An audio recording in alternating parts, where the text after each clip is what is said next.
Welcome to Wholesale Hotline, where we cover everything to do with wholesale real estate. I'm Jamil Damji. I'm Brent Daniels. And I am Pace Morby. And together we cover the most important parts of wholesale real estate. Lead generation. Conversion of sellers into contracts. And dispositions. Guys, remember when you're watching this show, do us a favor and squad up in the comments. Make sure that you are liking and subscribing to the YouTube channels and in the Facebook group Wholesale Hotline. Most important, we want to know we're doing a great job for you and helping you build your business. So go give us a review on iTunes and or Spotify. So squad up and enjoy the show!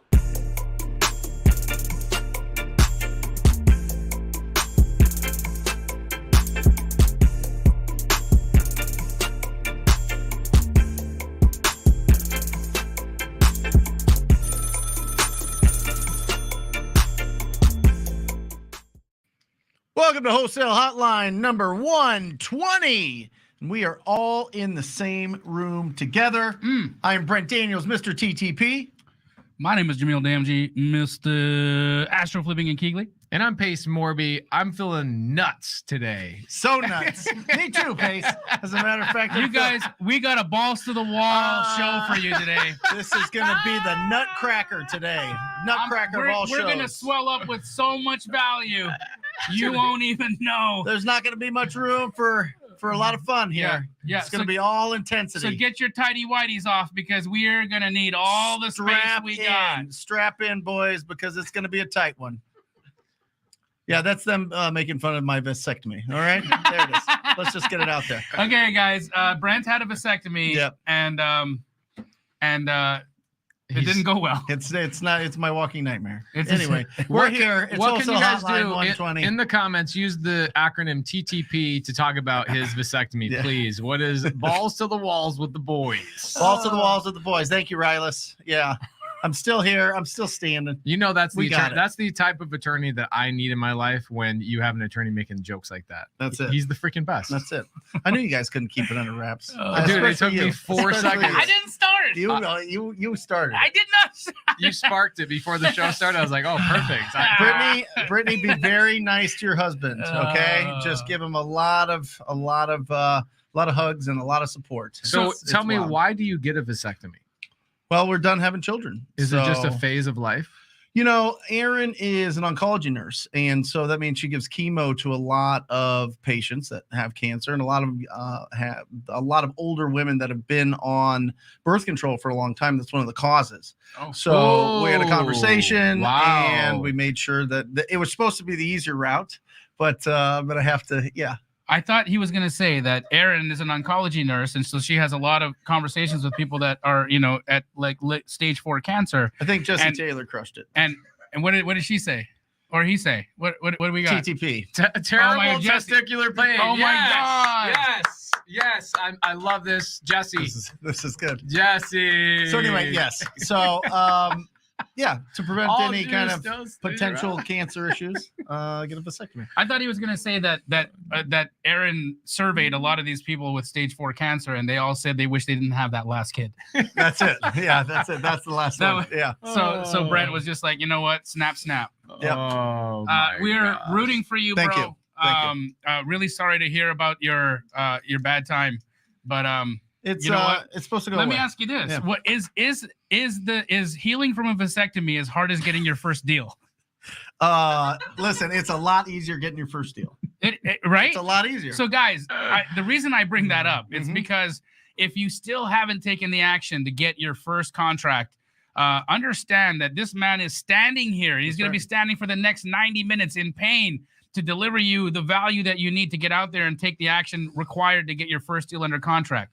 So let's really squeeze him for the answers today. That's it. That's it. I'm here to be squeezed. There you go. This is a really good one, Jamil. Yeah. Frosty Woman. Yes. Which tool works best for comping in non-disclosure states? Oh my Perfect. gosh. Actually, I'm a big fan Tell of people what a non-disclosure state is, by the way, too. So let's begin by first Frosty Woman. Love the name. No, I've known a few like you.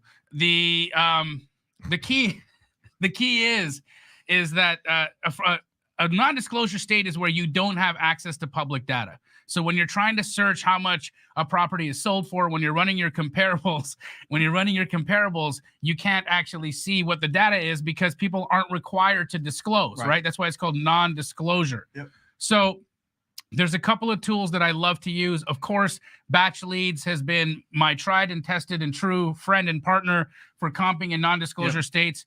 But I'll have to tell you, in Texas especially, Privy is insanely good. It is very good.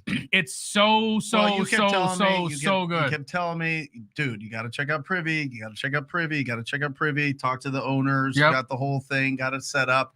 The comping is very good in non-disclosure states. It's incredible. It's incredible. So guys, check it out, right? There's a link right there. Check it out. It's a really incredible tool. And you know what? It doesn't swell up on you. There you go. You can trust it. Here we go. Let's ring that bell. Let's Matt. do it. Let's ring the bell. We've got a deal. Our first deal, $37K closing coming up in about 20 days. Congratulations, Trevon. Here we go. I forgot how loud that is. Wow. That is awesome. Nathan, Privy is not only for on-market deals. There's so many uses that you can use with Privy. You can comp, non-disclosure. It has an algorithm that helps you find on-market opportunities. Also, it taps into MLSs across the nation. The same thing that PropStream couldn't do, Privy can actually do. Yep. Because they're spending the money to tap into those MLS data feeds. Yep. You can find cash buyer lists. I mean, God, Privy's got a ton of stuff. So if you haven't given it a full tour, if you haven't done the full inspection, if you haven't put both balls in your hand and looked at it from top to bottom, then you're really not giving Privy its just desserts. Got to try them all 3 of them. Batch Leads doesn't work in Puerto Rico. So this is the previous question, Brent. Yeah. If you've just recently got up on Privy, where does that leave Batch Leads? Batch Leads is great. Batch Leads is dope. Batch Leads is where we organize everything. So that's where we stack everything. That's where we skip trace through. That's how we know.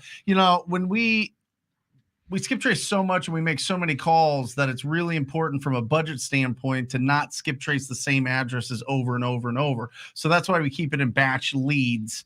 And they just keep us organized and they don't charge you for the same one. So we'll input lists from there. But if I'm comping pace for students around the country, non-disclosure states, then I use Privy. I got a joke. I got a joke in the pipeline, but I'm not gonna lay it out for you. Okay. It's gonna happen. I hope we make it through tonight too. I hope we make it through tonight. Hey, and Joel, we love being in the studio together. Honestly, there's nothing like the energy of the 3 of us in the same room. It feels different when we get to do this, and I'm grateful to have my 2 brothers in my life. Happy Memorial Day to you both. You're incredible. And everybody. And everyone out there. Thank you for joining us. That is awesome. Guys, get your questions in the chat. This is an open Q&A today. We want to... Look at Kagan. Where's Kagan's question? One more. There it is. I am an astro flipping student. My first deal was $23K total. I would have made $17K and the other wholesaler would have made $6K, but I split it with him 50-50. Wow, Kagan, that's cool. That is good form, okay? What you did is you earned a relationship for life there. So well done. I teach you guys that. I teach you not to be greedy. I teach you to make sure that you're compensating people for what they bring to the table. If you see somebody brought value that they're not being compensated for and you are, and it's being, it's tipped in your favor, do the thing that compensates there, that balances that out, and you'll see it's going to find its way back to you tenfold. Congratulations. Let's ring that bell for him. That's a Jamil. Wait for it to drop, bro. I was like, why is it so high? God, man, you gotta practice that. Yeah, it's like let's make him jump, the little man. Let's make a little man jump. Can you go back to the PR question about Puerto Rico? Is there a tool we can use for getting Puerto Rico data? I have never pulled data in Puerto Rico. Is Zillow in Puerto Rico? I mean, it should be. Hold on. Let's look that up. You want to call Jerry Norton? Yes. Yeah. Let's call Jerry Norton. Guys, we're gonna call the mayor of Puerto Rico. Mr. Jerry Norton himself. He's definitely the lizard exterminator of Puerto Rico. That's for sure. Yes. Yep. I see listings on Zillow. You do? Okay, so there is. So you've got Zillow. You've got, drive like around. Midnight there. Let's see if he answers. He's working on child number 11 right now. Even after his vasectomy, I'm sure he can still make it happen. He's still shooting. It's like why is Pace calling me right now? You can't stop that guy. Yeah, so I guess you can if Zillow populates data from Puerto Rico, you can absolutely use Zillow. And if you don't know how to comp using Zillow, I made a video called "How to Comp Like a Pro." It's still very relevant. Yeah. You can find it on my YouTube channel. If you haven't subscribed to it, my YouTube channel will be in the chat. Rosa, Go the check most it out. important things that I would look for is I would build your cash buyer database first there. Go have those conversations, see if there's some RIA groups, see if there's meetup groups, see if there's, Facebook groups that you can go and post in and connect with people and see what they're buying and then cater your efforts to what they're buying. Because there might be pockets in there that they don't want to buy in. There might be pockets that are owned by the government, but you know what I mean. I don't know how things go there. Maybe there's land leases, maybe there's not. Maybe it's fee simple ownership. Who knows? So I would have a conversation with somebody that knows what they're doing out in Puerto Rico. Somebody that has, has done deals, has connections to the title companies or closing attorneys, and then start building from there. Evan says, I'm about a month into driving for dollars, cold calling and texting. Yep. I still have a full-time job. Wondering how you know you are doing the right thing in the beginning when you aren't seeing results. So, Evan, I can already tell you the number one thing you are not doing is you are not squatting up with other people. So back in October of last year, we did a 26-day driving for deals challenge where we helped over 500 people get their first deal in 26 days. Can you freaking believe that? That's incredible. How did we do that? Here's what we did. We gathered 500 sub-2 students, and we did the live together with about 4,000 or 5,000 people. And the sub-2 students all marked a couple of different people that were non-students, and they said, we're going to help you get your first deal. Go drive for deals, go find distress houses, and we will help you call those sellers. So, Evan, the biggest thing you're missing right now is somebody that's going to help you call those sellers and navigate those conversations. You're trying to do this on your own. If you come back to me and say, no, I am squatting up, I will fight you in the back of an alley because I know you are not. There's no way you are 30 days into this and you are saying, I don't know if I'm doing the right thing, because you should have somebody of authority, somebody with some momentum, somebody with some experience in your backyard, somebody geographically local to you that will drive for deals with you or let you set appointments for them to either talk to or go to physical appointments with. And Evan, you are seeing results. It's just you got to stack the small wins, brother. That's a really great point. The win is not just that you get a deal or you lock it up and we ring the victory bell and that's all good. Obviously, we want that. But listen, you're taking action in the first 30 days. Do you know how brave that is to just like all of a sudden start this, especially if you don't have like a family member or like a best friend or somebody that's like really close, that's amazing at the and has a robust business. You're just going out there and you're watching as much as you can and you're actually taking action. You're in the 1%. I'm telling you, maybe in this group, like the 99%, because I think most people that have stuck around and watch our show every week are out there taking action based on how much celebrating we get to do. But like for real, you are out there and you're driving for dollars. You're calling strangers. Like nobody does that. You're like so far ahead that you should be really, really, really proud of the progress that you've made. Just keep it going. Just stack the small wins. You know, it's interesting to look in the comments and see how many people did deals with other people, right? Mm-hmm. And it's the whole like theme of the show is squat up. So last night on Sunday service, we had Jasper's son is his name right here. Evan says, by the way, confirms what I thought. I would love to squat up. That's exactly what I need. Guys, Sure. That's what I need every day. I need to hang out with my friends. I need to be excited about work. I need to be around people that have more authority or more experience than I do in the given thing that I'm trying to learn. Jasper's son comes into Sunday service last night. He goes, Pace, I've got this foreclosure situation, goes and tells the story. And I go, so when you asked my student how they would have handled this, what did they answer? And he goes, I didn't do that. Right. I go, you're talking about a creative strategy here, and you don't have one of my students you're working with? And he goes, I guess I don't know where to find them. And I go, dude, there's 600 people in the comments that are like 572 of them are sub-2 students. Yeah. So Evan, you're saying you don't know, you don't have somebody to squat up with. Please, everybody in the comments, act as if you're in Evan's shoes. What would you want? You want people reaching out and say, hey, Evan, reach out to me. Here's my phone number. What area are you in? I can help you. I can guide you. Let's do a deal together. This guy's been consistently taking action for 30 days. He's somebody that's going to do a deal with somebody in the comment section. So please help him out, guys. You know, I was watching a video today on Lee Arnold. We met him at the Family Mastermind. He's out of Coeur d'Alene, Idaho. And he has a rule of 56 where it's 25 letters, 25 calls, 25 letters, 25 calls, 4 networking events, and 2 of something else. It was like 56 touches in a week, right? And I was thinking, how do people go to 4 networking events a week? There's so many. It's right here. Yeah, so many. This is 2022. This is the new networking event. 100%. You know what I mean? Like, take advantage of this. Let everybody know where you're at. If you showed up to Wholesale Hotline, Wednesdays with Brent, Sunday service, ugly houses, big deals. Compton. If you showed up and whatever other live stream is going on in the week, you would connect with thousands of people. Thousands of people. And how many of us in the chat, just say it, how many of you guys are new? How many of you are newer viewers here to Wholesale Hotline? Because I want people to understand just the consistent roll around. How many people, how many fresh people we can come in and serve? How many people are here to be helped? And how many people here can help you? If you're new, let us know you're new. If you've been around a while, let us know you've been around a while. That way you can connect. Guys, please say something in the chat. There you go. So Andre and Jessica Forbes. I'm finding deals off Privy in the DFW market. This kind of leads me into Jamil's upcoming challenge that we'll jump into next. Nice. Can anyone help with figuring out the next steps after calling the agent? Carolyn and Myron are here in the side chat. So I have an avatar system in my mentorship now. There's 20 avatars. I know it's crazy. Yep. I'm crazy. I know I'm stupid. I know I'm stupid. I know I'm crazy. But one of those avatars is people, I call it a helper. They literally, their only job is helping people like that are taking action and go, what's your problem? How can I help you solve it? And let's JV on the deal. Okay. Yep.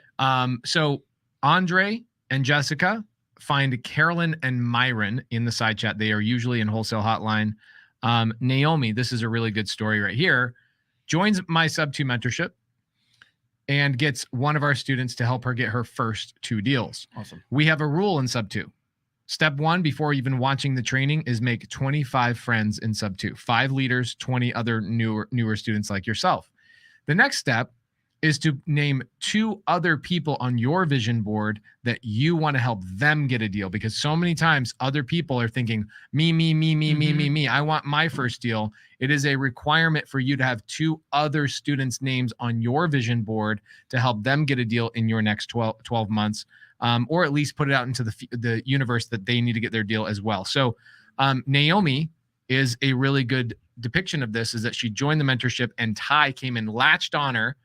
On day 1, she had her deal, I think, within 3 days. She had another deal within like 10 days.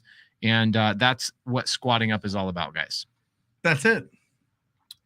Guys, if you're trying to figure out the next step after you get a deal under contract, regardless if it's a Privy deal, if it's an agent deal, if it's an on-market deal, there is a order of operations of the things you're going to need to do. All of that, we're going to go over in the Secret Agent Challenge, which is beginning just around the corner. The link for that is going to be in the chat. If you haven't signed up, sign up, because we are going to stop registration here really soon. What are you guys going after? Are you talking to agents? Agents. Real estate agents? Real estate agents. The whole challenge. Like people that you've talked to before, or somebody you've never talked to before? All new. In what market? Everywhere. Everywhere. I've got star students, each working in different markets. Yep. So it's going to be a completely different voice every day. Yeah. Different perspective. How many days? We'll be going 5 days. 5 straight days? 5 straight days. How long is it? Couple hours each time. So people should budget time in their week for this? Heck yeah, man. Budget time, or be available after the hours, because we will email replays out. But make sure you register, because if you don't register, you're not getting a replay. Yeah. So the Secret Agent Challenge, what time of day are you going to do it this time? Right now, we are going to be doing it in the morning, 8 a.m. to 10 a.m. Pacific time. I like that, because other challenges I've done are in the evening, and it's really hard to run a business in the evening when all the agents have quit working at 3 o'clock in the afternoon. Yep. It's the truth. Yep. So it's first thing in the morning. It'll be a great time. Make sure you guys sign up. This is interesting, because for so long, the industry did not have people doing challenges like this, where they're literally calling and doing the work. That's what you guys are going to be doing, right? It's not just education. You're going to have your leaders reaching out to agents and working out deals. Yes. Are you sure about that? Yes. Convince me. How? Just tell me you're going to do it. We're doing it On what date? every day. No, but starting when? Monday. This coming Monday? It's what's our start date, Bobby? June 6th. June 6th. There it is. Okay, so that's a week from today. A week from today. Okay, so guys, get in there, register for it. Dan Quijano, who runs my nightly dial, He's gonna crush it. he's been running competitions for the last 2 weeks, getting somebody to win that challenge. Who's winning it? He's putting himself in it 100% Yeah. plus one other person. Okay. So hey, Bobby, we need to get Dan Quijano settled in to the lineup. Okay. Ooh, Bobby. Does anybody know what Bobby looks like? Bobby, are you currently single right now? He is single. Can you show Bobby? Do you guys have a camera on him? We'll get it. Quijano, Q-U-I-J-A-N-O. I will text you his contact information right now, Bobster the Lobster. John House is asking this question a couple times. Any advice on growing a wholesale business? I love this, right? Okay. So first of all, if we could put it on there, Pace or Matt, will you guys get it? I couldn't find the mouse. It's lost. Matt has control of the mouse. Matt, go up. So he asked, how do you grow? Keep going. How do you grow? There he is.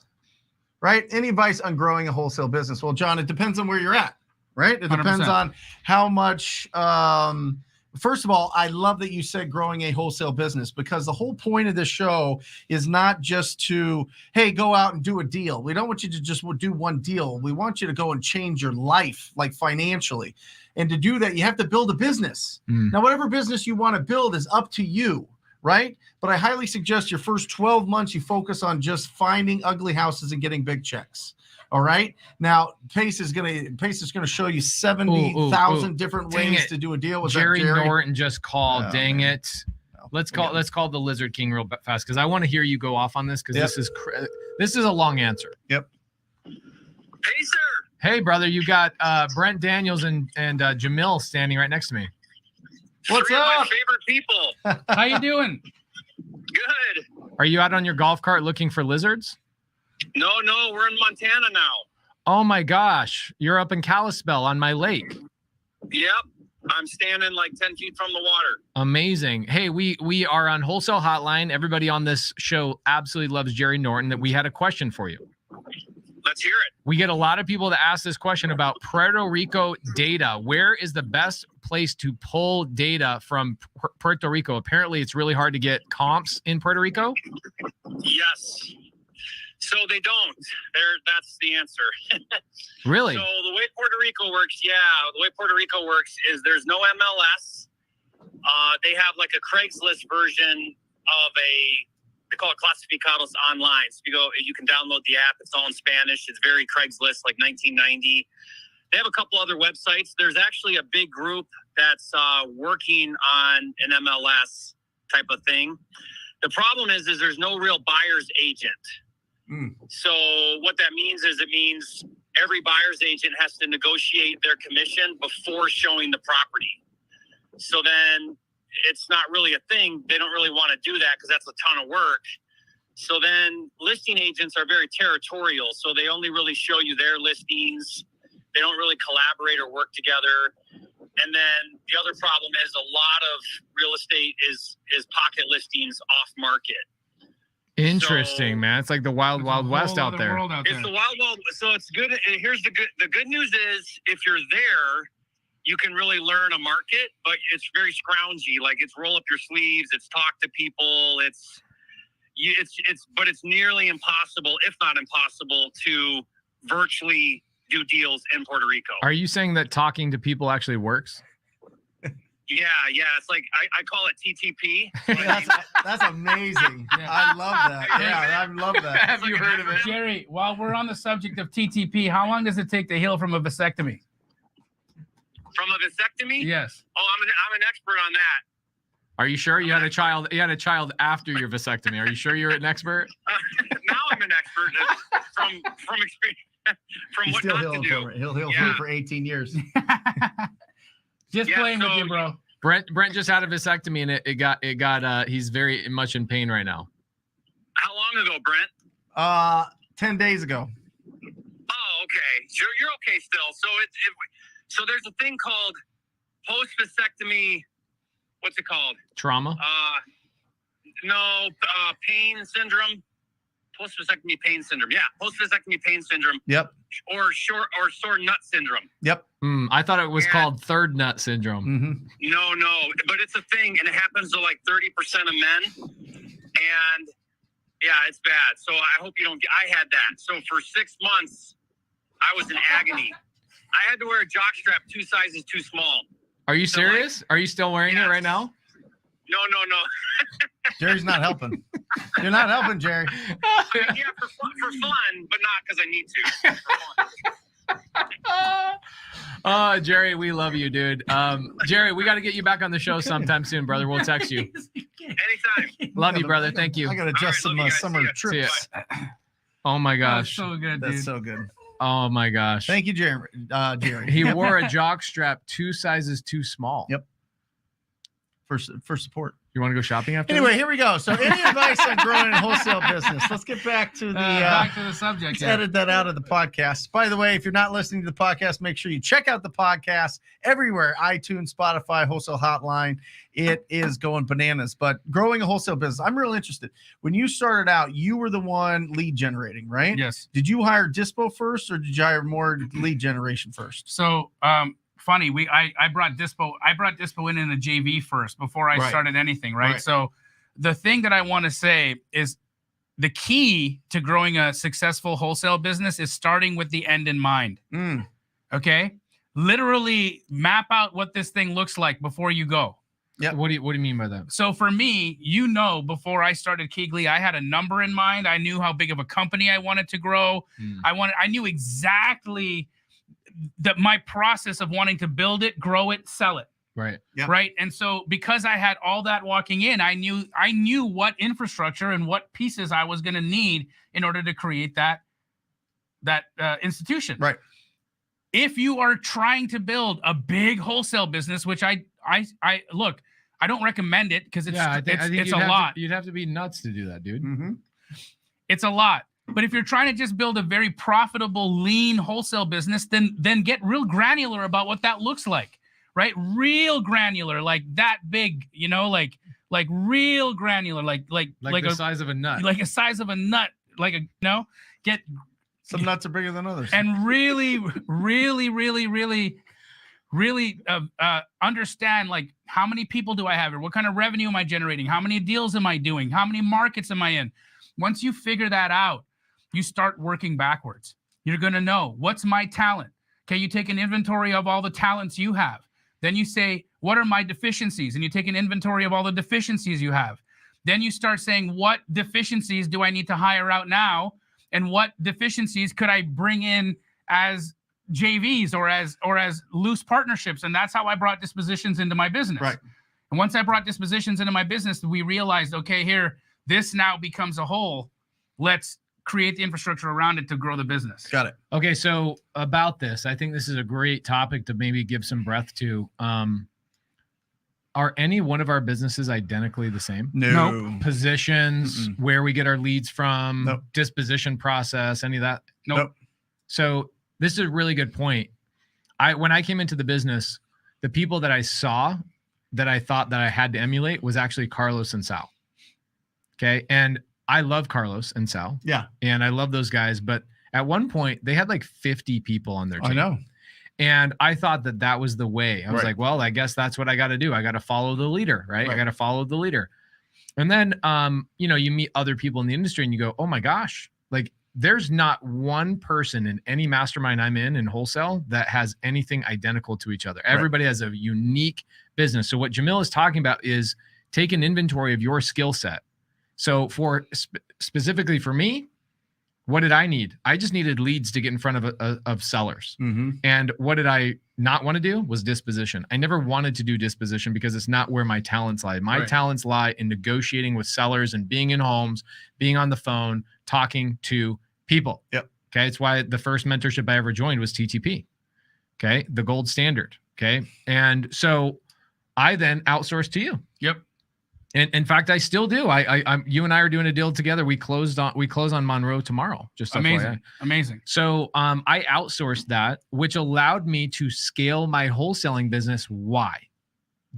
Focus. Yes. Focus on what? What did What I you're focus good on? at. Lead generation. On the thing he's good at. That's right. And that's not even lead gen. For him, it was conversion. Well, you had to get the lead gen to convert. Well, you know how I did that? I partnered with Cody Barton. Mm-hmm. So Cody Barton dealt with the lead generation. And I was like, I don't have to deal with the lead gen or the dispo. Just get me in an appointment. I'll lock up deals all day long. Boom, boom, boom, boom, boom, boom, boom. That's right. And that's how we scaled the business. Instead of me trying to rack my head. Now, Brent doesn't have partnerships, but he has people in those positions that he's outsourced to. Right. Okay. So find things. Again, Jamil couldn't have said this any better. Take an inventory of all your personality traits, your skills, all the goods and all the bads. Should we be doing things we hate doing though? Never. You won't do what you don't like to do. I was on a call today with an Astro call, and one of our students was telling me, she's an intelligent woman. She might even be on watching today. She said, Jamil, I just hate talking to people. I hate it. Mm-hmm. I'm really smart. I can figure everything out. I'm really good once I can master things. Like I know how to do stuff. But one thing I dislike doing is actually just talking to people, making connections with people. I'm not that kind of person. Much like my business partner, Hunter. Yep. If I call Hunter right now, you know what happens? Clear your call. Well, no, he hits decline and then he texts me and says, "What's up?" Yeah. I've been in business with him since 2016. I know. He won't answer my calls. Yeah. But he will immediately text me back and say, "What's up?" Why? Because he doesn't want to talk on the phone. Right. Right. So will Hunter ever become a great person on the phone? Hell no. Hell no. So why would I ever want him to do it? Why would we ever force somebody to do something that they dislike? I love doing the thing that I love doing. And I can do it so much that if that was my only job, I'd be excellent at it. So that's why I think, Pace, taking that inventory of all of your skills and the things that you love and then doing more and more and more and more of that, and then taking inventory of the things that you hate and finding people to squat up with to do the things that you hate or the things that don't click for you. Like, I can't look at things spatially, right? So if you showed me plans, I'd be like, duh. I wouldn't work. Right. I can attest to this. I do not let him drive when we go around the country because this guy literally, he'll drive on a one-way street the wrong way if you let him drive. It's not that bad, but it is kind of. It's that bad, guys, he's been in Phoenix since 2012. I still use a GPS to get home. He uses a GPS to get home from here. From here. Yeah. He's been here every Monday for 2 years. Yeah. Oh my gosh. So that's interesting. I never real interesting about Hunter though. Hunter did talk to a lot of people on text. Right. Only through text. But that's different. When he was young and he was hungry, nobody got more DMs. Nobody put more DMs out than Hunter. That's 100%. What grabbed you. Yeah. So he was proactive. Because I think that there's a fine line here that says if you don't have a budget and you have no experience, what are you going to do? You have to talk to people somehow. Yes. Now, it depends on how you're going to do it. If you want to do it through text and DMs and all that, that's fine. Right. But I don't think until you came into his life that his life changed forever. It did. And mine changed forever by him coming into mine. Right. Because he brought organization to me that didn't exist. Right. Right. And so he was hungry. He was hungry at like 17 years old. Yes. And he looked 12. Yes. I mean, he still looks he does really young. 12, yeah. Right. But that's the beauty of it, right? Like hunger doesn't end. Like you have that. And any one of you that are watching today's show and you're looking at your life situation right now and you're saying, I'm so much better than this, or I can do so much more than this, or I deserve more income, I deserve more freedom, I deserve more stability, then this is for you. Okay, this is for you. What you need to do is find somebody to fill the deficiency. You have a deficiency, otherwise you'd have a business. Yeah, this is a really good topic, right? So Stephanie says, really? We shouldn't be doing the things we don't want to do? I feel like that's the very base of discipline, especially when you're in the hustle season. Now, so this is a great point. This is your TTP family here. Stephanie goes out there and she takes mad action. She takes videos. Sometimes she cries. after a day of Hell. going through it, right? Yep. Or just building. I think there's something to be said. If you want to be something, the question that is you're not, different though. right? The question was, how do I scale a wholesaling business? Right. How do you build a wholesaling business? Right. So it wasn't, how do I go do my first wholesale deal? Right. Right. That's a different question. But I think you have to do enough deals to be able to build a business. I agree. Yeah. I think you agree. need to replace your income if you get an outside income, and then you have to get consistency. So you have to have systems in place for lead generation, conversion, and disposition. And then from there, when you can afford the right to have options to bring other people on, I think that's when you start doing it. What you're saying is partner up first. You can feel, because here's what happens, and I see it, and I see people quitting because of this all the time. Yeah. Right. Is that there's something that they can't do. For instance, my one student, right? She's just she's crippled with anxiety to have those conversations, but she's so organized. Mm-hmm. And there's a group of Astro students that could use her organizational skills. Mm-hmm. And so what she could do is she could help organize the tail end of what they're producing and create opportunities for her being a part of their business. Yep. So you don't have to be the person on the front line. You can be the person that's adding infrastructure, that's adding systemization, that's adding organization. You can bring skills to the table that allow people that might not be working with a full rounded skill set to still succeed and prosper. So are you an employee at that point, or are you a partner? No, you work. I know how you feel about partnerships, and I'm not telling people to go out and start forming partnerships. What I'm saying is you can squat up and work with people. You can work with people. You can learn opposing skill sets. You can learn things about yourself by watching other people do it. Really, if there's something that you don't like doing, guess what will happen? 3 days, 4 days, 5 days, 7 days in, you'll stop. You'll stop. And that's what makes people quit. I don't know what option you have if you're starting out and you don't have experience, money, or a squad. That's a squad. So you get the squad. So what do you bring to the squad if you don't have money or experience or proactive? For example, whatever your skill is. You don't have a skill yet. You just started yesterday, right? Let's say you started an hour ago. Yeah. Right. This is where this is a very great conversation. We could seriously talk about this for 3 hours. Mm-hmm. And it's different for every human being. That's where it gets challenging, right? So where those avatars that I've come up with, I'm I've created 20 avatars that will get your hands on a transaction. One of those avatars is a transaction coordinator. Right. In fact, my wife was a transaction coordinator for Kyle Weiloge and other Danny Perkinson. Yep. And guess who saw the deals before they got dispoed? My wife. Yep. So she would text me and go, hey, we got another deal. Do you want to look at it? Hey, we got a deal. You want to look at it? So a transaction coordinator is not just a transaction coordinator. A transaction coordinator who's doing all the paperwork in the organization, which is what you're talking about, actually gets to see the deals before they ever get dispo. Right. That's a gangster strategy to get your hands on deal flow. Correct. Right. So how do you learn how to be a transaction coordinator? Well, for us, I added 2 hours every Saturday in my mentorship. Our transaction coordination team teaches 2 hours of transaction coordination to people's wives, because they always say, how do I get my wife involved in the business? She doesn't want to do anything but I go, have her be a transaction coordinator. When they understand that, they go, their wives go, oh my gosh, that was the missing link. I need that in my life. Why didn't I know that existed? And it's because most people think they have to go out and just knock doors, right? However, Matt Beard, this is what Matt Beard does. Shout out Matt Beard. Homeboy goes to a cash appointment and buys a house with a subject to contract, goes to a sub to appointment and buys a deal with a cash contract. He is atrocious with paperwork. Right. But he is the absolute best person on this planet to go and knock doors. Right. So I would suggest get your hands on any part of the transaction, however you possibly can, by squatting up with other people. Knowing who you are is a really challenging thing. This is why having a mentor that can kind of help you guide and go, you know what? You should be calling and fighting through it. I was deathly afraid to go on my first appointment. It's not like I woke up in the morning and go, oh my gosh, I don't want to do anything I'm afraid of. I just know that I was afraid of the lack of experience, not of actually doing the task itself. Mm-hmm. I was afraid of not knowing the answer. That's what I was afraid of. So if you're not afraid of talking to people in general, then by all means, that fear, that anxiety you have is just you missing the repetition of just going out and doing it. I think that's important to clarify here, guys. We're not telling you don't do things that are hard. Okay. I wake up every day and I do the thing. I work out. I do the things that are necessary for me because they're necessary. Yeah. They're hard to do. I'm not saying don't do the hard thing. I'm saying make sure that you're very self-aware of the things that you'll actually do, and do the things you can actually do, and the things that you won't do, or the things that you can't do.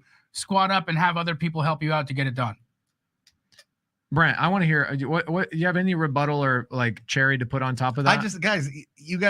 Neither of you guys grew your business that way. You guys grew your business from doing the hard stuff, from I into a market agreed. that you knew nothing about, Agreed. and going gangster for like 5 straight years. You too, really. Yeah, I did. 3-ish, right? To really get it going and really on the phones all day long. You guys are still on the phones all day long. There's still things that you guys don't want to do that you guys do. But in that 5 years, I never once opened Podio. I never once, did my follow-ups the way. I never organized myself. I didn't have any sequencing. I didn't have, you know what I mean? So I was missing so much of the business that actually allowed me to scale because I was being the way I am. Well, listen, if you can find partners that fit what you lack, and you have a big vision for growing a big business, then it works. I don't think partners in one market and sharing all the leads and splitting it 50-50 is a long-term plan. I did it with Dustin Monger, and then at 2017 we split off.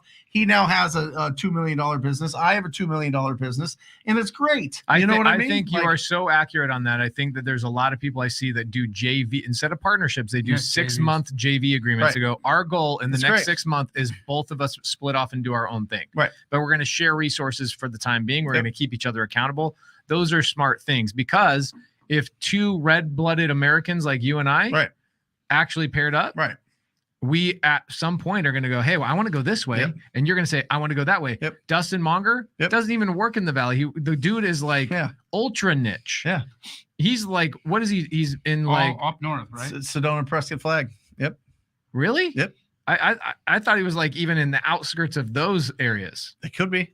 Yeah, but he just crushes. So it's like you guys had competing visions, and that ultimately happens as you scale. So partnerships do separate. So guys, if you are thinking about partnering with people, just JV.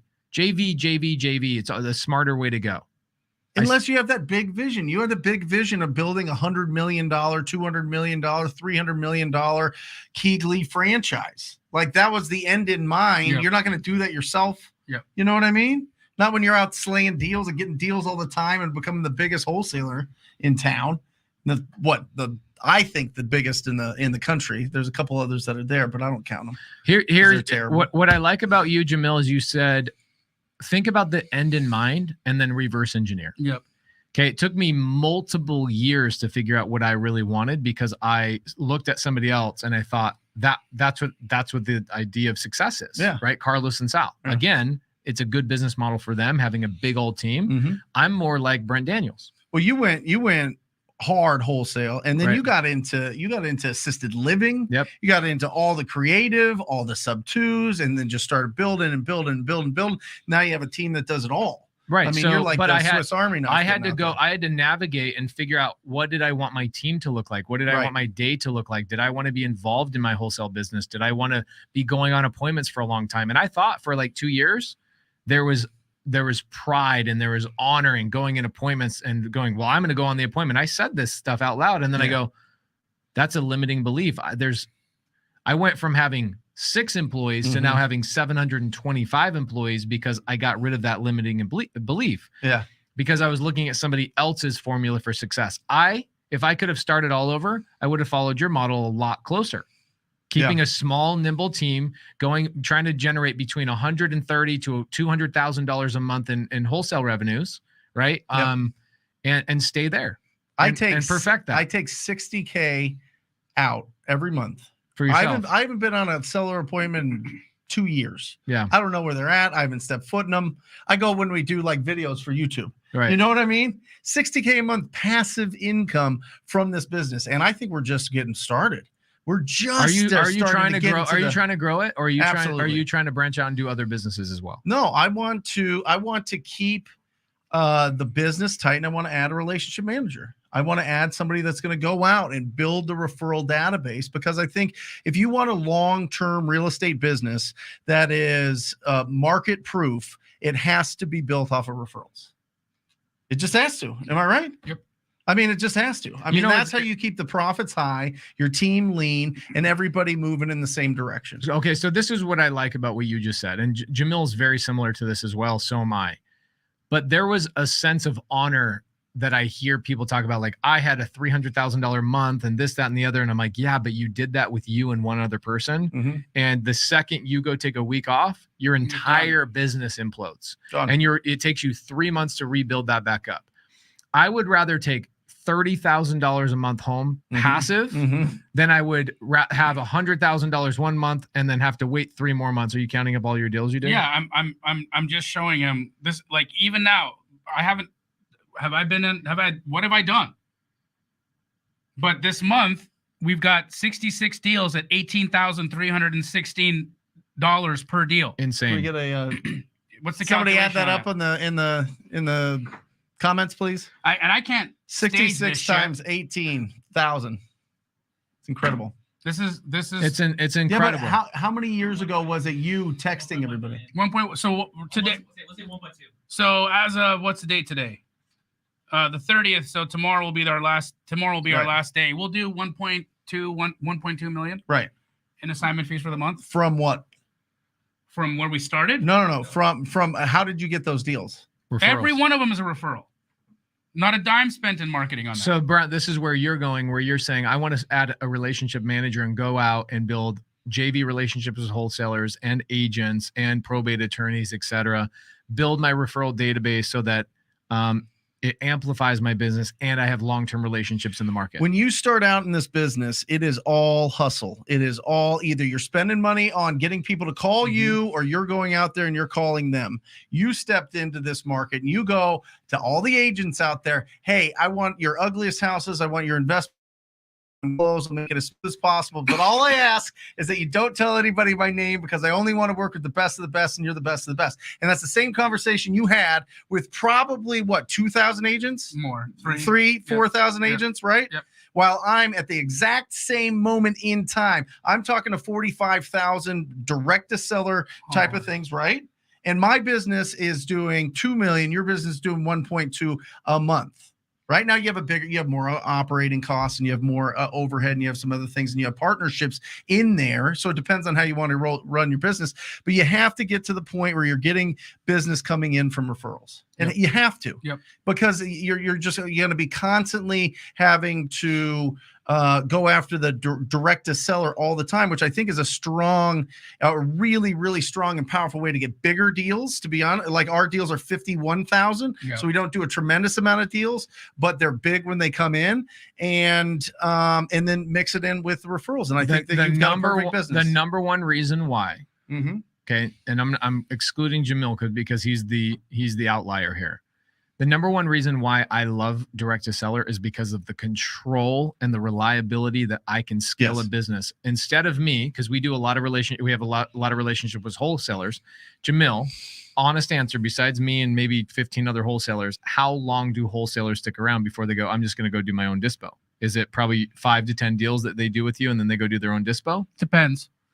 Agents stay longer. I've got some because agents aren't interested in dispo, right? Some wholesalers stay. Some have just been with us for years. Right. I'd say the majority, though, will probably do about 5 deals, and then they'll figure out some buyer relationships, and they'll come to us when they need us. Yeah. They'll try on their own first. Right. And I think we encourage people to start trying to do their own dispo after the second deal. Right.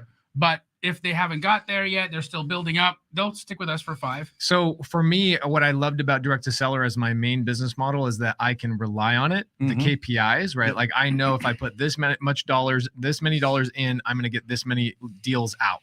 And this is how many people I need to handle those deals, right? And I can scale that. What I found with my JV model is that it's a constant recurring, or like a business model I have to stay on top of wholesalers and I can't rely on. Agents, on the other hand, are not so bad. Best, probate attorneys. Probate attorneys, they'll have you for 5 years. Right. Yeah.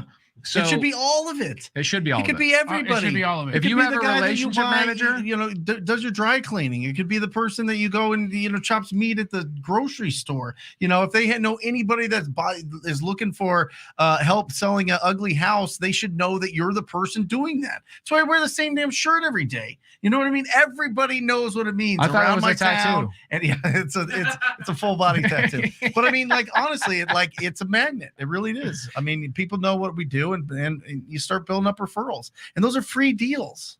That's So it. a third of our business is referrals, and we haven't even really pushed it. So I have 15 deals closing in the next 2 weeks. yeah, 100% of those 15 deals minus one. So Yeah. I guess 95% of them Right. have come from referrals Right. and relationships. right. Now I've got a lot of deals in the pipeline that are direct to seller, but it just so I look at the board in the next 2 weeks of deals that are closing. I'm Yeah. like, holy crap, where's all the direct to seller? It's like, oh, they're closing in 3 weeks, 4 weeks, 5 weeks, whatever. I'm like, I have 14 deals closing between this week Let me and ask you next this. week. Let me ask you Yeah. this. How many wholesalers do you think in the country? God. 100,000? 200,000. You I think? mean, did you see Jerry Norton in your YouTube channel? You got a lot of people following you, mother effers. 200,000? I would say so. I think that's heavy. All right. Well, there's 2 million agents, probably 3 million. Is it as heavy as a sack with 3 balls in No, it? nothing's heavier than that, bro. Nothing. I'm constantly exercising. Sorry. Yeah. No, No, 19 million real estate investors, okay, in the country. 19 million. wow. Over 2 to 3 million real estate agents. That's you're basically And talking there's about landlords, the let's- 19 million yes. people that own real estate Yes. as a source of income. fixer flipper or rentals. Yep. 19 million? Right. So, and there's 200,000 wholesalers, right? There's got to be more. If you're I no, don't think there is. I think there's 200,000 to 300,000 people interested in wholesale, and I think that that's a you real. You that's think there's that's a thousand that's a good. people in every? You're saying that would be 4,000 You know, people. I'll in tell here. all these markets. Here's the truth. Okay, Jamil's right. I think that there's a lot of people interested. I mean, look at you, Chris Crone, Max Maxwell, Jerry Norton. Look at your YouTube channels. You Yep. mother effers have 1 million subscribers or I more, wish. right? Well, combined. Yeah. Right. Yep.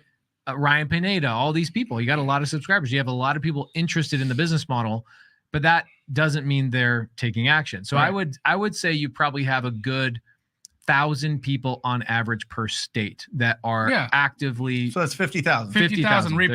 repurpose. You just nailed it. He said there's actually about 50,000 real. I am telling you, there action-taking is no wholesalers. competition. I agree. No. I am telling you, it's not even close to being a real estate agent. Bro, I drive It's around not the even streets and I'm close to like, why are these houses vacant in the hottest real estate market on the planet? Right. It's everywhere. I mean, Everywhere. take 7 minutes. Take your girl out on a date to go to Dairy Queen. Okay, go get a Butterfinger Blizzard. Oh, my favorite. Is it really? Double Butterfinger. Always get extra How stuff. have I not? Always get extra stuff. Wow. I mean, What's your favorite Blizzard? triple nuts. Sorry, guys. There you Sorry. Okay, so Well, I always have a peanut butter parfait. Yeah. is that really what Extra you got? busted. Extra busted. Yeah. So I take your girl out on a date, go to Dairy Queen, drive around for 12 minutes and count just ugly ass houses Yep. and then tell me that it's an oversaturated business. It's It's- not even closely. no way. It's not even close. I honestly, guys, in my soul, I know that this is the most incredible, life-changing business of all time. Of all time. Like, what do you, how do you, I look don't- I at have all no the idea what I would impact. do. I Look have at all no the idea. impact that you can have on your community by turning around. Nobody's talking to that ugly house. Nobody's talking to that vacant house. Nobody's talking to that one that keeps getting broken into, and that's the blight of the neighborhood or the community or whatever else. You know, nobody's going out there and finding ways to solve that. Right. To really make something special and turn around a neighborhood. We're out there doing that. Not only that, but then we get to match up with the people that have the most money in our markets. You know what I mean? Like all the people that you know, dispoing to all of them and the incredible relationships that you've had. I mean, that's like just different levels of success, different levels of financial literacy, different levels of just conversation. You know what I mean? Yeah. Mhm. And just because we go and find ugly houses and we turn them over to people that want to do something with them. Right. It's just the most incredible business of all time. I have no clue what I would do without real estate. Right. I have no clue. I've been spoiled. It's like what everybody else tells me what check this out. So I go buy a new car the other day. Okay. Yeah. And I'm smart. I'm not going to pay anything off with cash. That's dumb because I can go buy apartment complexes and other things with it. Right. That's just my strategy. Yeah. So he goes, all right, so you're going to finance. I go, yeah, I'm going to put, 40 grand down or whatever. And he goes, What'd you get? Escalade for the family. Nice. Yeah. All right. So I go, he goes, how much do you make? And I tell him, homeboy drops his pen. This is a car salesman where like they are selling cars like freaking crazy, right? Yeah. He drops his pen and I are you okay? And he goes, dude, what? And it was like that scene in Wolf of Wall Street where he's like, you tell me, you show me a check for $70,000. I'll quit what I'm doing right now. And he goes, you're dead serious? I go, yeah, here, I should pull up my bank account and I go, look at all my deposits, look at all this stuff. And he was like, wow, what do you do? And I said, one guess. I'll give you one guess. And he goes, real estate. And I go, bing, bing, bing. You got it. Yep. Real estate, baby. It is the most powerful thing on the freaking planet. I don't know what I would do without it. So it's John, pays $4.99. That's the price of a Blizzard, ironically. All right. What do you say when the seller wants Zillow estimated value as a purchase price and it's a total fixer? Well, first and foremost, you guys already know my answer. I'm a creative finance guy. I do buy a tremendous amount of deals, full retail. I just tell the seller, do you want terms? Or Brent Daniels, what do you teach the TTP squad, brother? Well, listen, it's, you have to pre-qualify more. What is the motivation? What's the timeline?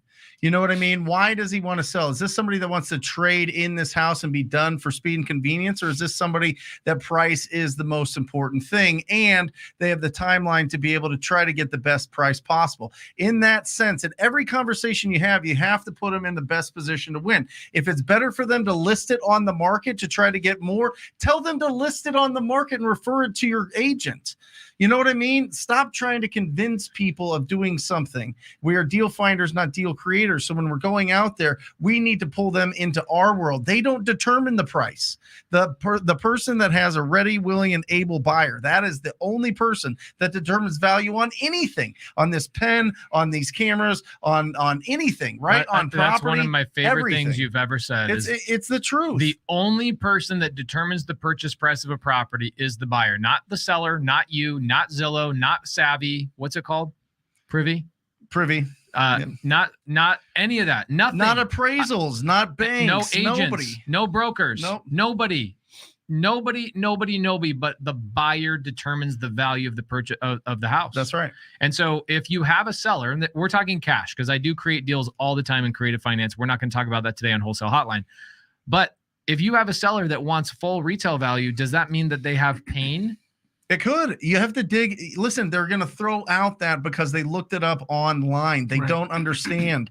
So you need to find out, okay, well, what is the condition? What is the true condition of this property? Okay, great. What is their timeline? They want to sell this now. It's empty. Okay, fantastic. And usually when you get the condition and the timeline, they'll give you the motivation. Tenants moved out. They destroyed it. I don't want it anymore. Yeah. You give me Zillow price and it's yours. Well, Zillow price is based on totally fixed up values. So obviously there has to be a repair budget that goes in there. So then you start talking to them about if you could go in and fix up the property, what would you do to it? Right? And where would you spend your money? If you could wave a magic wand, what would you rehab or renovate or update about this property? And then just let them talk and they'll talk their way down. And if they don't, you move on. 199 people out of 200, the rule of 200. I'm going to just call it. I'm going to steal the Lee Arnold rule of whatever. Rule of 200. You have to talk to 200 distressed property owners to do one deal. And if you get better at that, then you're better at that. But that's the average. So 199 people, well, first 180 people are going to just flat out reject you. 19 of them are going to say that they want retail because they're not truly ready to sell yet. And the one that's serious and ready to go and their timeline matches up and you go there with kindness, optimism, and certainty and have really good conversations with them, you do that deal. And you make $15,000 on average across the country. And if you're in Phoenix, you make 40. If you're in San Diego, you make 100. I don't know. Right. You know what I mean? That's how you break it down. It's not you trying to, catch them. It's not going to happen. I really like this, Marcos. I agree with you. In the world of cash offers and fixing, flipping cash, wholesaling cash deals, I find that your follow-up is where all the deals come from.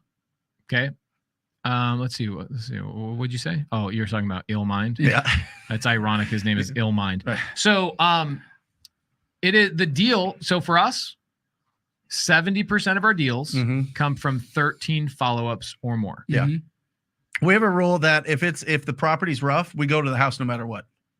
We're going to go to that. We're going to go on that appointment. We're going to pre-qualify as much as possible. But if we could get just talking to him, get the condition out of him, look at the Google satellite, look at the Google Street View, and it looks rough, we're going on that appointment because they're going to have to get realistic at some point. And the conversation you have is, listen, this is what your neighbors are selling for in similar condition.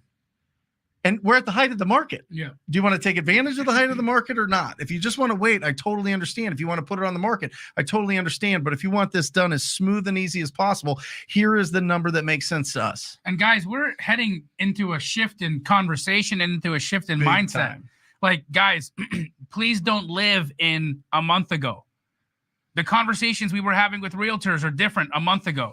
The conversation you were having with homeowners were different a month ago. Okay, the interest rates have shifted. The markets are turning. We do have inventory starting to creep up in some of the hottest markets in the country. Real estate agents are becoming fearful. You have to capitalize on the shift. Right now is your opportunity to get some of the best buys you will possibly ever get. Taking advantage of people's scarcity mindset and taking advantage of people's literal fear that they're not going to get the price that they want to get because they're going to wait it out too long and the interest rates are going to go up. Advantage. It's the facts. Yeah, well, you are leveraging that. You have to leverage the facts. You got to take advantage of that fact. Finally do that because yes. it's been like this. It's a new day, guys. It's a good day to be a wholesaler today. I'll tell you that. Because before you couldn't go in there with a straight face and be like, well, you just never know what's going to go on with this market. And you know what? There's like what? You can literally say to an agent, "Nah, I think I'll pass." And watch the blood leave from them right now. I'm getting people reaching out to me for offers that we had given, and they're like, "Hey, is your number still good here?" Nope. Everything's changed. The whole market shifted. What's your new number? And I'll go back $30,000 less. Okay, let me work on it. You know what? 30 days ago, they laughed at me. Yeah. Today, their answer is, let me work on it. That's where minds have shifted from just a couple points of interest rate going Guys, on. I'm telling you. That's why this business is the best. I'm telling you, like, going after discounted properties is the long-term real estate strategy. I'm telling you, whatever your exit strategy, if you want to keep it, if you want to flip it, or if you want to assign it, whatever you want to do, right? If you still have the machine that finds the deals, you always win. Blooming you always Lucy, win. I'm upset that the agent didn't want to even present my offer, said that it's too low. Well, first and foremost, Blooming Lucy, that is actually against their agency laws. They are required to present all offers to the person they represent, unless their seller says, do not show me an offer below this number. Okay. So we don't know what's going on in those conversations, but as long as that agent is following the agreement with that seller. Yeah, it's a listing agreement. But what I think happened here is she probably inserted a buyer's agent. Yeah. Why do people do that? Is that a traditional mindset going into a wholesale world? No, because what ends up happening is that they Explain make a what that means. Okay, so what people do is they'll make a relationship with, like, say they're doing agent outreach and they have a really good conversation with somebody, and they're like, wow, this girl looks really. They sound really interested, like they're really going to work hard. They're ready to make offers for me. They said that they understand I'm an investor. I'm going to come in low. They said they're going to work. Okay. So they feel this sense of obligation to start writing and sending in offers through that agent, right? Yep. The problem is that what you're doing is inserting friction into the situation. If you are going to a listing agent for a specific deal, write the deal with the listing agent. Don't insert another mouth to feed in the process. And no offense to you agents out there, but nobody hates an agent more than a agent. You guys hate each other so much. It's like Capulets and what Montagues. Okay. Seriously. It is like family feud over there with you guys. Nobody hates an agent more than another agent. All right. So if you're inserting the competition, now what they're doing is they're starting to argue about the letter of the law and the paperwork and the this and the that, and they're trying to justify their paycheck. Your buyer's agent probably, even if it wasn't a problem with the compensation, your buyer's agent very likely will kill the deal for you. Yep. Okay. And by the way, also keep you from building that relationship with that listing agent. And if you do the double dip strategy that Jerry Norton talks about, and you talk about it all the time too, you let that listing agent make both sides of the transaction. Yes. They're going to crave to work with you over anybody else. The other, and I've been reading here, people are saying in Texas it's illegal. Some agents do believe it's illegal in Texas. It's not true. But if you are working with an agent who thinks that they're not allowed to do it, then what you say to that agent is, do you have a friend? That's it. Do you have somebody close to you in your world that you'd like to refer the business to? Now you've still incentivized them because you've given the deal to their daughter. You've given the deal to their cousin. You've given the deal to Mary. Whoever it is that they want to help, whoever it is that they want to bless is a part of their sphere. They handed that person the deal, right? They're more incentivized to make that deal work because they're going to want to perform for their friend. They're going to want to, do you see how this works?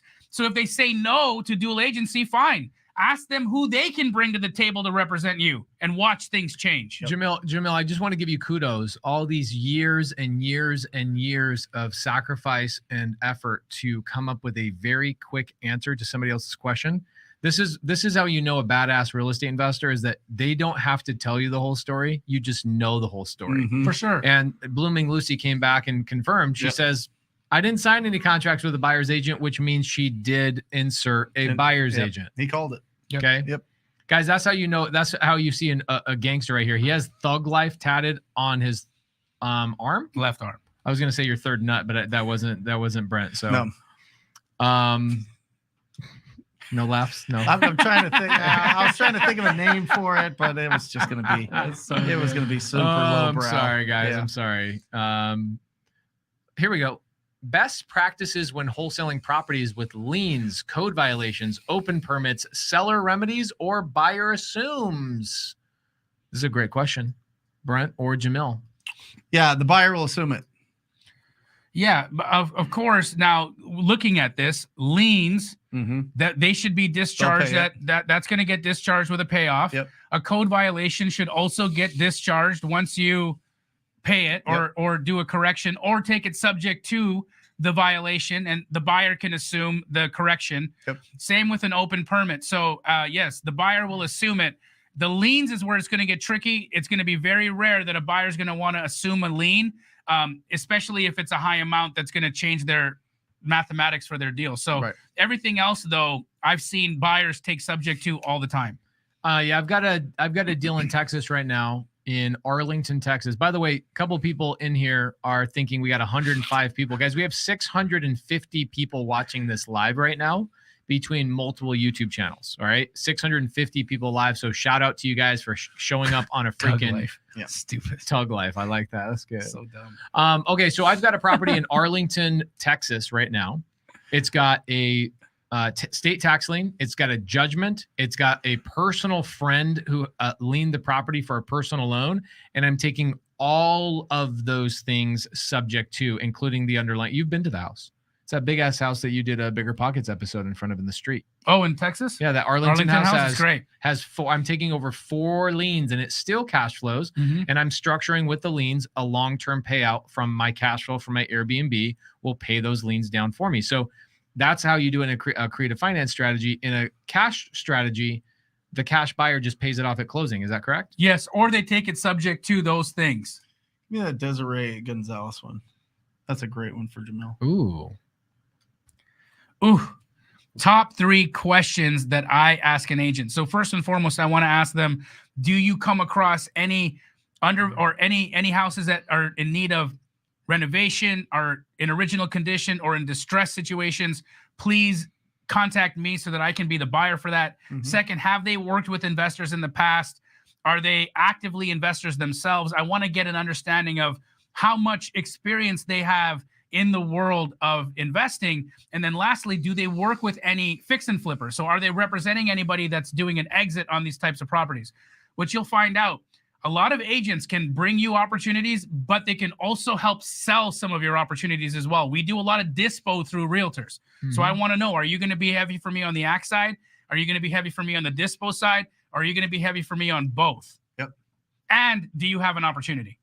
That's the top 3 questions. Do you come across ugly houses? Ugly houses. Do you work with investors? Do you work with investors? Do you have cash buyers? Correct. Love Easy that. peasy squeezy.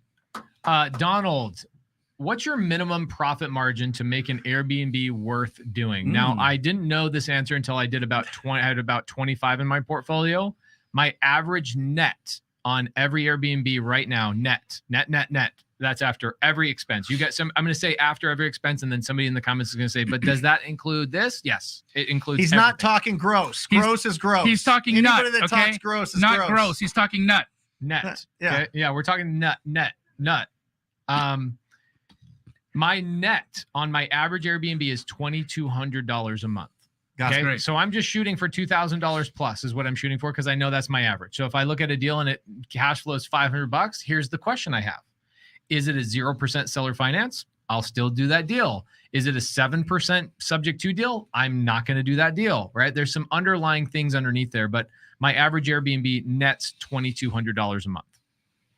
So if it was a 0% seller finance and you netted $1,000 a month, would you still do it? I would do that because the reality is I'm paying down the mortgage at 100% payment every single month. So Right. technically, in my mind, that's to my bottom line. Yep. Right. I'm paying that debt off. That's income to me. It's Right. not interest going out. So it's Right. really important for Pace, his interest rate, because that determines how long he's going to be course. able to actually pay, how long it's going to take him to pay down the asset. So you have a bunch of these. What is going on with Airbnb? Are they going to be around forever? Are they getting cracked down more? Are they giving licenses? Because there's like, oh, well, the resort community is like lobbying to make sure there's only a certain amount of golden tickets, right? Yeah. And in some Atlanta. major markets, there Atlanta, are. it's a big deal in Atlanta. Listen, it's been going on since Airbnb started in Napa Valley. Right. I've had students there that talk about it, and those things get really expensive. I mean, if you want to have an Airbnb in that San Francisco Napa Valley, it's like area, in LA. Jamil can't do his own beach house. He can't Airbnb. I think that's important as a strategy for everybody to understand. Listen, you need to see what's going on locally with Airbnb. Is there somewhere do you talk to Airbnb? Is there someone that's like the master of them that knows like what the strategy is to keep them still? You know what I mean? I currently have I have two managers. My main manager is Noah Hoffman. Look him up, Noah Hoffman on Instagram. And I think he's managing 30 of my Airbnbs. And I don't even underwrite my Airbnbs anymore. Somebody will send me an address. I've got a deal right now in Myrtle Beach. It's a duplex right on the ocean. I took it over seller finance, 2.11% seller finance. Pretty dope. No balloon, tasty. And I don't even comp the deal. I just send it to Noah. I go, how much will this generate? Yep. What's the competition look like? Yep. And are there any regulations or issues in that area? What's the law situation? Like Atlanta, I've known for 4 or 5 years that Atlanta's starting to crack down. Yep. And now you have to have a golden ticket. Yep. But what do I do in Atlanta? I've changed my business model in Atlanta. I have one house that I have a license for. It's my the house Maddox. Yeah, Maddox. Yeah, Ansley Park. And then my other 6 properties in Ansley Park. My other 6 Airbnbs in Atlanta have all converted over to Furnished Finder that requires a medium-term rental, 30 days or more. Yep. And so I can get around all of that kind of stuff. Awesome. Tony Norton says, how accurate are the Airbnb estimates from AirDNA on Rabu? Rabu is way more accurate than AirDNA. AirDNA is very, very conservative. But what I do is I actually have somebody do a full underwrite. It's the same thing with when I do a cash deal with Jamil. I go, here's the address. Do a full underwrite on this and tell me what this is. I have a professional look at all my numbers. And you know how many deals I've bought where I've been the sole decision maker on a deal? 0. None. Literally 0. None. I've never once bought a deal where I'm like, I'm going to make this decision on my own. And I didn't have somebody second look at my numbers. Right. Whether it's a lender, whether it's my partner, whether it's Jamil on the dispo side, every single time I buy something, somebody else is verifying the numbers. Yep. That's good. It's like the second, third, fourth line of defense. Yep. Especially when you're making investments. Guys, again, if you're having questions, I keep seeing questions about agents. We're going to be doing a huge challenge. Secret Agent Challenge 2.0. The link is in the chat. We have a couple thousand registrants already. We're going to shut this thing down if you do not register in the next day or two, you will not have an opportunity to register. We are sending it out to the sub 2 students tomorrow, and I'm going to be talking about it on my Zoom. You'll probably have 1,000 or more sub 2 students over at that challenge. And we will be full, guys. Once Pace starts marketing this to the sub 2 community, it will be full. So if you haven't already joined, please register now. So that starts Monday, ends Friday. So Correct. It's a 5-day challenge. 5-day challenge. 8 a.m. to 10 p.m. or 8 a.m. to 10 a.m. Pacific. Okay, so here's what I wonder, because there's a lot of people that go, well, I can't make it during that time. Can I catch the replay on your YouTube, or are you going to, how do I watch this if I can't watch it? You have to have registered, and then you will be emailed it. It won't be public. Okay, and the reason for that is AirMeet, which is a software that Jamil and I both use for these. Pay. It's very expensive. It's $1 per person that registers. So you'll really? probably, oh yeah, it's AirMeet very is? expensive. Yep. Last year we spent, Let's make him spend a lot of money. I think we spent 90 grand last year on AirMeet. Yeah. Running these challenges, and it's bonkers. But what happens is everybody that registers then will get emailed the replay the day after. If you don't register, you don't get the replay. Okay. Mhm. It's a lot of work to manage these types of things. So guys, don't make this man waste it. Actually, let's waste your money. That's what I'm saying. This guy is rich. Let's waste his money. All right, guys, waste my money and register. Make sure you register. The answer to this, what do you guys mean when you're saying that you receive 60,000 passive income without doing anything? How did you guys make that passive? Because I built a business that is a servant to me. Yeah, I like that That's answer. Yeah, it's very true. In the beginning, you got to trade time for money. You got to go out there. You got to hustle it up. You got to build it yourself. You got to get into your hustle season. And typically, from what I've seen, that takes about 2 to 3 years of really, really going. The first year is really focused energy on building your systems for finding the best way to generate the leads. Mm-hmm. And then about year 1, you have a good pipeline of opportunities that start building after 90 days, but really start going after 4 quarters. And then you start bringing in other people because you have too many leads to take care of. So then you bring in killer salespeople. You bring in people that are going to go after these leads, and they're going to do a better job, and they have better skills than you do, and that replaces you in that position. And then you're not pulling the lists anymore, and you're not organizing anything more, and you've got a lead manager doing that. And then you're not even selling your deals anymore because you've trained a dispo person to be able to build your cash buyer database and comp all the deals. Yeah, it's on a very small level, you're essentially getting an Airbnb and you're getting it up and operational. Like, people think, oh, that's passive income. Well, in the beginning, it's not. You got to go find the deal. You got to fund the deal. You got to manage the Airbnb manager. You got to get the furniture. You got to market. You got to do all this kind of stuff. But once it's there and the systems are built out, it now becomes passive income. It's the same thing with Jamil. 66 deals this man did this month passively. Yes. But hold on. I think about 6 of them. You have a lot of employees that did that work. That's not passive. No, and I did about 6 of the 66. But that's passive for you. But the other 60, that's passive for you because you have systems, processes, and people that allow you to do all that. Same thing with Brent Daniels. Correct. Your business works for you. Yes, sir. 5 hours, Ricky. 5 hours a week in my wholesaling business, and that's on the high side. I think that's about accurate for you. Mm-hmm. That's pretty dope. Yeah. It's incredible. I'm telling you, this is the best business of all time. If you build it as a business, you just have to understand, do you want to be the owner of the Lakers or do you want to be LeBron? Right? Do you want to just stay in it and be self-employed and have to be on the court all the time and be crushing all the time and doing all the deals all the time? Or do you want to own the franchise? Jamil, you just passed on a $2 million assignment fee. What's going on? We're going to take the deal down. Oh, we are. Yeah. We are. Yeah. Thank you. We're taking the deal down. That's amazing. Yes. The 53. Yes. My goal went from 500 doors added to my portfolio this year to 1,000. I'm going to help you with 53 of those. I know, and I'm going to help you with 300 of yours. Thank you. We got some good deals coming, and I'm going to bring Brent in on that deal too. Nope, I'm buying all crypto. Oh, well, come on, dog. Just kidding, everybody out there. Don't bring the hate. You got to save your. I'm sure you got to there's save probably your some money good for investments there. Yeah, I bet there is. Do you have any crypto? I'm gonna buy gold. Is that a thing? It's not a bad thing. Yeah, I have a little bit of gold. Do you have any crypto? Yeah. No. I don't know. I did. I don't so. anymore. It's all gone. Well, I did have crypto, and I have half the crypto that I had. But I bought my Bitcoin at 6,000. So will I ever lose? No. So, who knows? I mean, there's people say it's going to, Peter Schiff says it's going to go to $0. Other people say $1 million. I had $250,000 in combined crypto. I now have $120,000. So let that sink in. It's all good.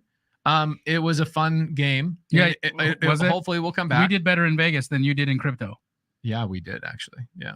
When do you want to go back? I got all them chips, dog. Wasn't that fun? Wasn't Boston fun? Oh my gosh. Bro, when are we going to get TTP on the road? When are we going to take TTP to Vegas? Once I heal. Let's get you a mini jockstrap that two sizes too small. Just like Jerry. Yeah, just like smash Jerry. him in there. TTV, thank the vasectomy. Yeah.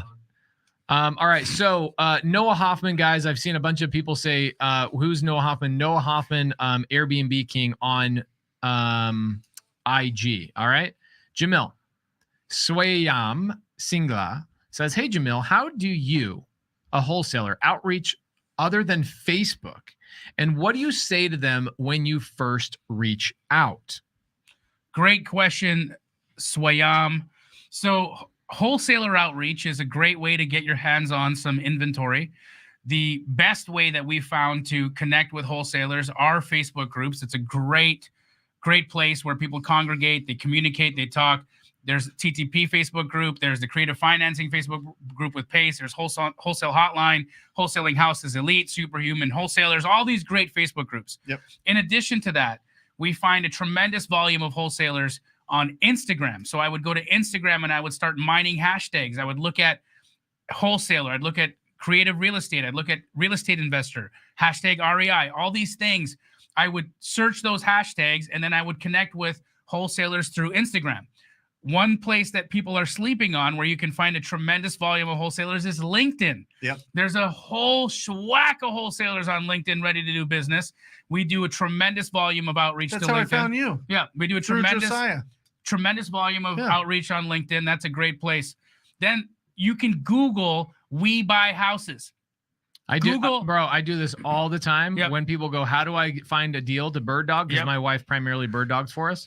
And I share my screen, I Google, and I call a wholesaler by just Googling We Buy Houses and Phoenix then or whatever. the city name. Yeah.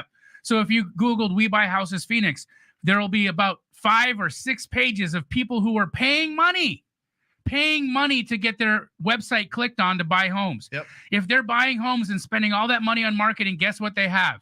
Inventory to sell. Yep. In fact, a lot of times they have inventory on their website. Correct.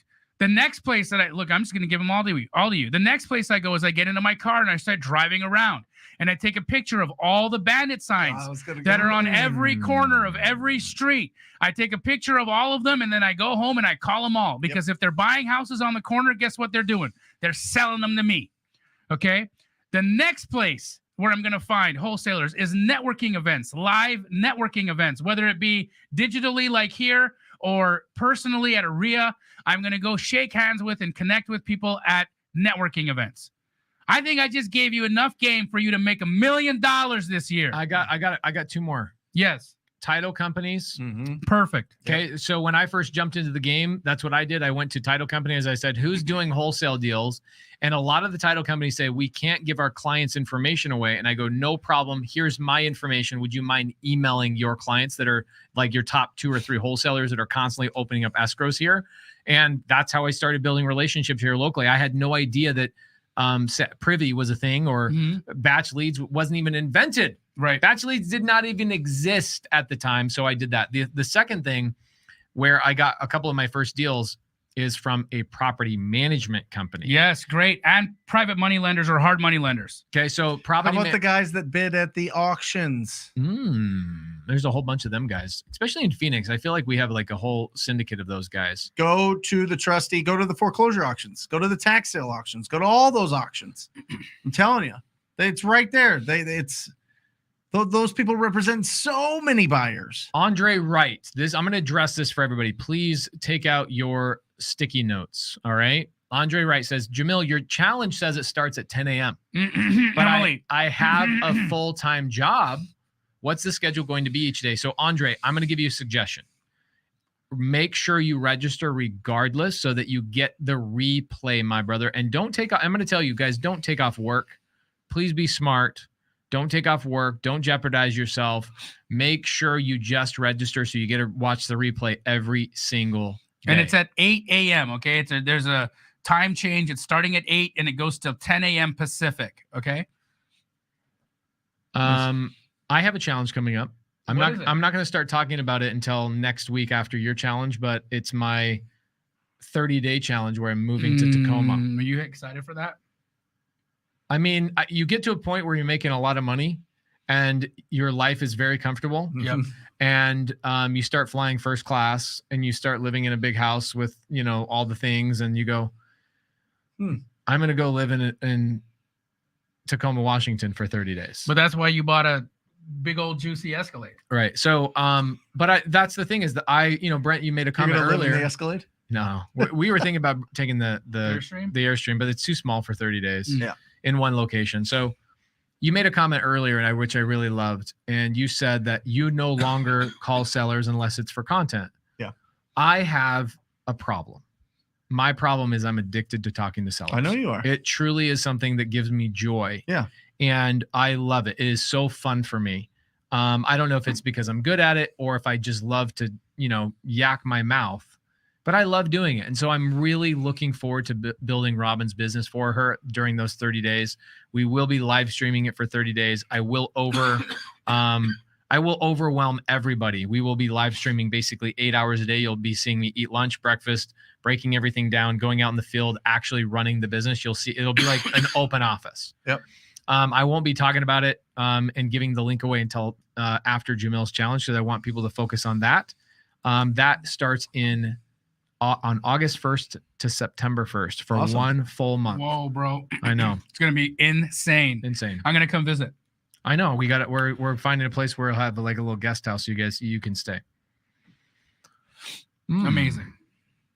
Let's see. August 1st to September 1st. Alejandro Alvarez doing great on the content, by the way.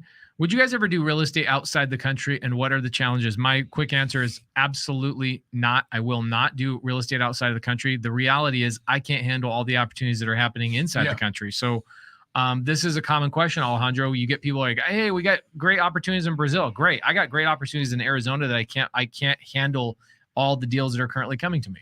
Yeah, the issue that you run into, because I've looked into it, looked into buying property in Tulum. And you have to really, really, really make sure that the title is clear. Yeah, and that you trust the government. Yeah, well, yeah. I don't. Right. I mean, I don't even trust the Canadian government. Well, yeah, I don't. saying. It's like, yeah, there's so many good buys here. There's so many good opportunities here that I know that I'm going to make more. And I think that it's, I get it. Like if you buy into a dope place and then it explodes, you like, it's very romantic, right? Like every time I go to Kauai, I'm like, I'm going to buy something. I'm going to buy this $10 million house on the beach. You know what I'm saying? I'm going to finally do it. I've got the money. I've got it. Let's just go and do it. And then you're like, what am I doing? Mm-hmm. There's no way I could get out here all the time, and I can't Airbnb it. It's not duplicatable. So it's not duplicatable. And I just stay focused. You're gambling. And I, who I listened to over the weekend is Dave Ramsey for 2 hours. Sure.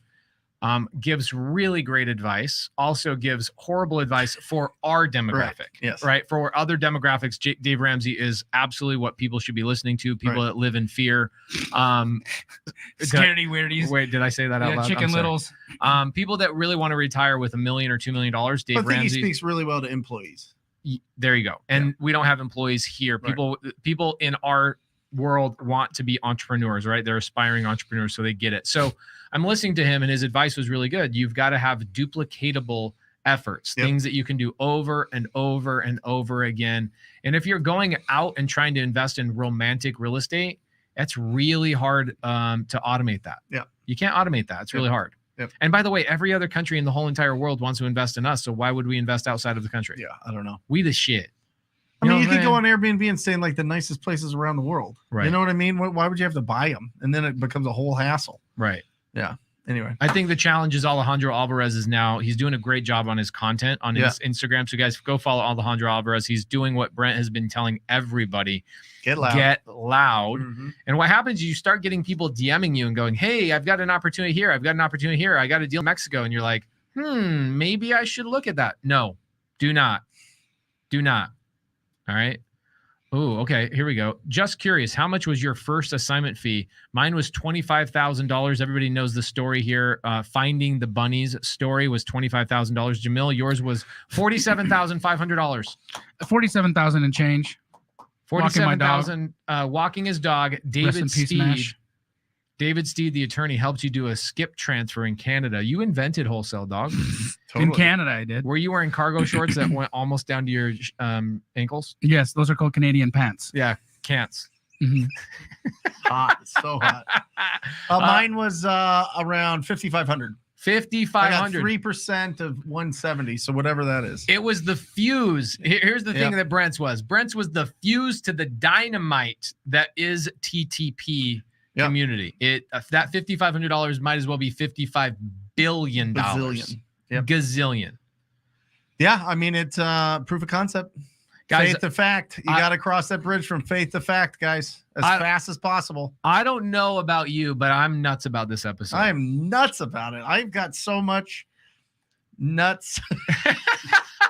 Honestly, though, the entire time I was just like ready to burst. I was like, I don't know if I could hang around here any longer. Sometimes, when things are going good, you got to really stretch yourself, Yes. You got to really stretch it. Yep. Anyway, we love you guys. Join me Wednesday, 10 a.m. Pacific Standard Time for the Ugly House's Big Checks Show. Ugly House's Big Checks Show. We've got Compton, straight out of Compton. Yeah, we're still working through some issues right now with YouTube and Compton because of the addresses. But yeah, we'll be back soon, guys. Keep checking in. Follow me on Brent Daniels' show on Wednesday this week. Are you coming? No, I'm going to be in the side chat. Okay. I'm going to be squatting up with you guys. I need private lenders. I need people to sell me deals. I need people to dispo deals for me. I need an acquisition person. I need admin. You know what's funny is I can find all of those things in your side chat. For sure. Yep. We'll see you then. Thank you for joining us for Wholesale Hotline number 120. We love Happy you. Memorial Day! Or just say squat up. So squat up and enjoy the show. Yeah. Yeah. Okay. 1, 2, 3. So squat up and enjoy the show. What are you doing? I didn't say that thing. Why? I don't know. I Okay. forgot. So squat up and enjoy the show. Cool. I think we should use the one where Jamil doesn't say anything.